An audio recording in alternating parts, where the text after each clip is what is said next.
Hi everyone, welcome to my kitchen. In today's recipe, I'm going to show you one of my favorite bhindi recipes, and that's a Pyaz Wali Bhindi. I love bhindi, and be it having it along with some kadhi and hot fulka smeared along with some ghee, or just a plain tadka dal along with hot steamed rice topped with ghee.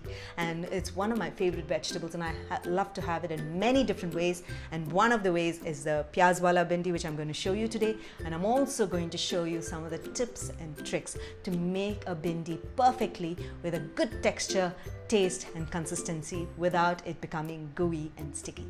So let's just dive right in and I'll show you how to make this dish.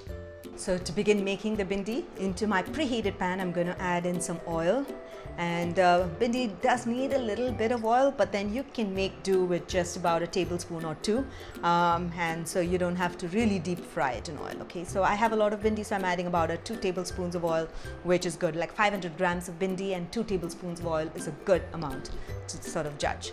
Okay, so to this I'm going to add in AJWAIN. Yes, AJWAIN adds a great taste to bhindi and you must try it.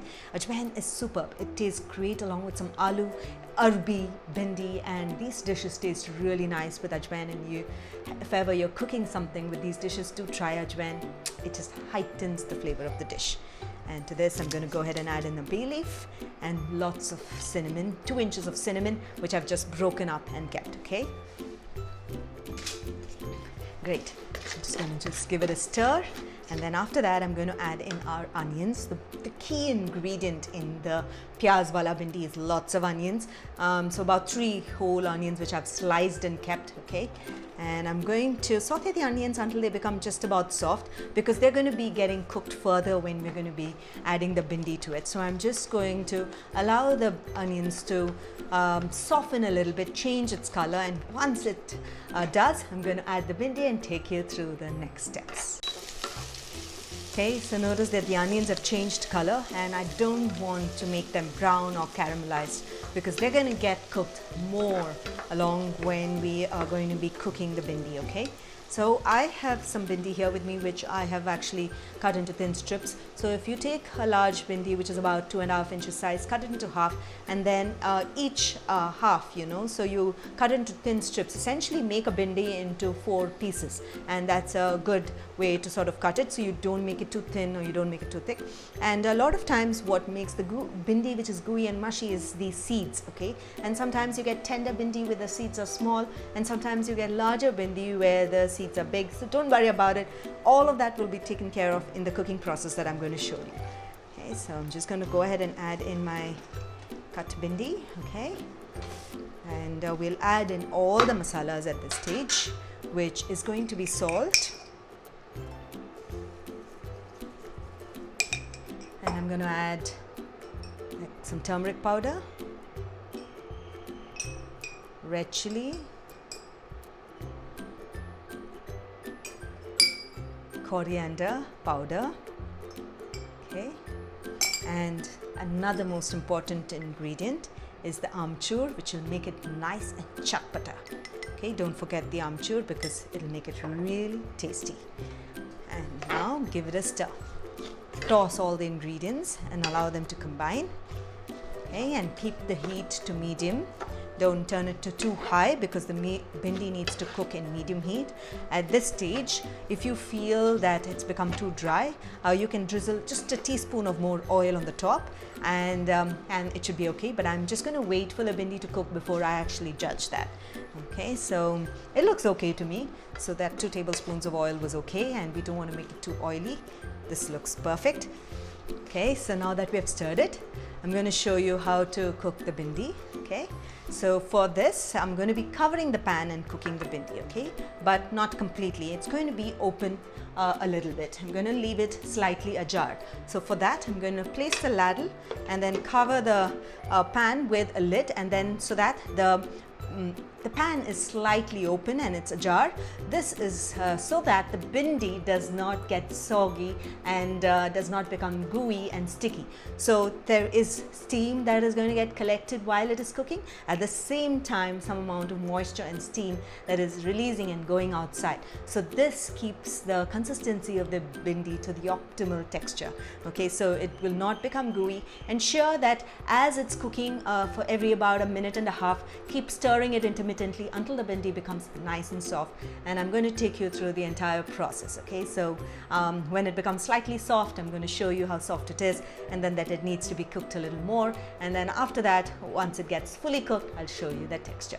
But the trick to cooking the bhindi is to ensure that you cover the pan, keep it slightly ajar with a ladle placed inside, so that some amount of moisture keeps trapped inside and some keeps escaping. So let's just keep cooking the bhindi, and I'll take you through this process. So the bhindi has been cooking on medium heat, and notice that it's softened a bit, and it's nice and green, and the green colors sort of come out, and the flavors are just beautiful. I can smell the cinnamon. I love to add lots of cinnamon, and also the ajwain. I can smell the flavors now. It's wonderful. Okay, and it has to cook a little bit more. It's only about a little more than half done. Okay, and I kept stirring it once in between, and I'm going to go ahead and turn the heat to even more low, and then cook it on low heat now until it's completely done. It'll take another good 10 minutes for the bhindi to get done. So all in all, about 15 minutes after you add all the masalas is how much time it takes to cook the bhindi. Don't increase the heat and then try to do it fast, because then the bhindi will not have that perfect texture that we want. And notice, because I left the lid ajar, it is not at all sticky and gooey, and it is just perfect. Okay, so I'm just going to go ahead and continue that same process of keeping the lid ajar, and then partially steam cooking the bhindi until it is done completely now.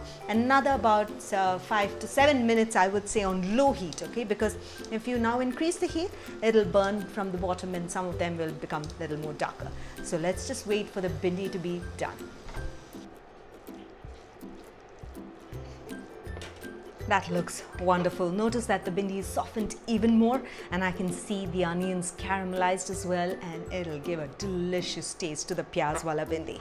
And that's the reason that you must add a lot of onions, because it'll caramelize itself, and because we're cooking it on low heat along with the bhindi, and add in another delicious sweet taste to the bhindi.